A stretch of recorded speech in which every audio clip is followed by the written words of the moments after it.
It was in my early 20s after I had my daughter, Natasha.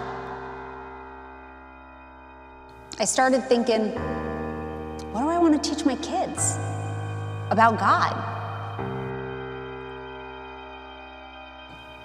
And then that got me thinking about my relationship with God.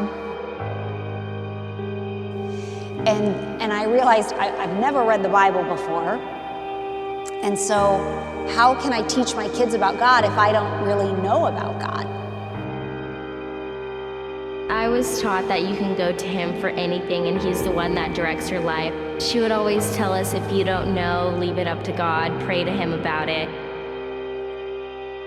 I didn't make national team, so I was super upset about that, but I knew that it was God's way of telling me I needed to go home, train harder.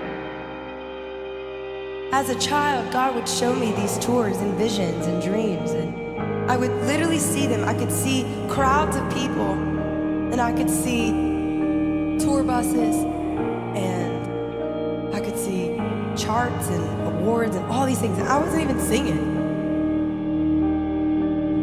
I made focused on the dream, focused on those visions that he showed me over and over and over and over again. It says those without vision, they'll perish. And it was like he gave me the foresight for years and years and years and years to come.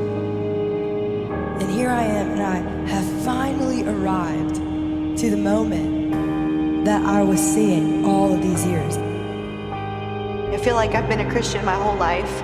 I always wanted to be a good daughter. And, you know, having a child, it's like even if you know what's wrong with your child, you want them to talk to you about it. You want to make that connection. And I just had an honest conversation with God. And I told him how I felt.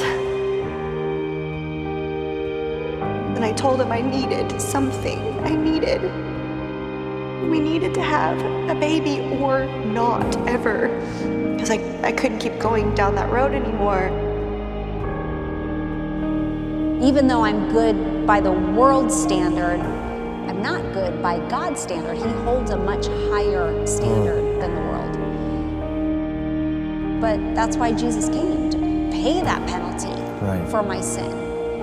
And that even though I'm not good by God's standard, God is, and he's taken the punishment for me.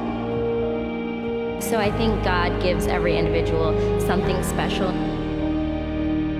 So to never take it for granted, which my dad always told me, don't waste God's gift that he gave you. The thing that's so interesting is I used to never talk about God at shows. I went through this phase where I didn't want to talk about God at shows because I wanted it to be more inclusive, and I didn't want people to feel afraid. I wanted them to feel invited. But how could I introduce love when I'm not talking about love himself? God is gracious. He is kind. He is loving. And he will take you even in spite of your weaknesses, even in spite of you trying to run as far away from him as you possibly can. You might not even know who God is. You might be an atheist. You might not care about all this at all, and that is A-okay. I'm glad you're here tonight. I fully believe that by the end of it, you're going to know a little bit of something about Jesus that you may have never known before.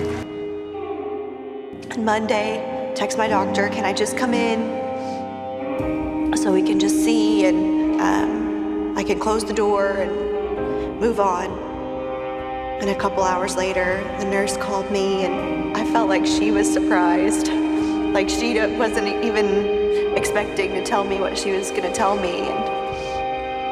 And she told me my numbers, my levels were like not just where they were supposed to be, but like way past, through the roof, no doubt about it. All looks good. And we went in later on that day and had an ultrasound, and it's like it's all okay, everything's okay. So we were like, Jacob, this is Jacob.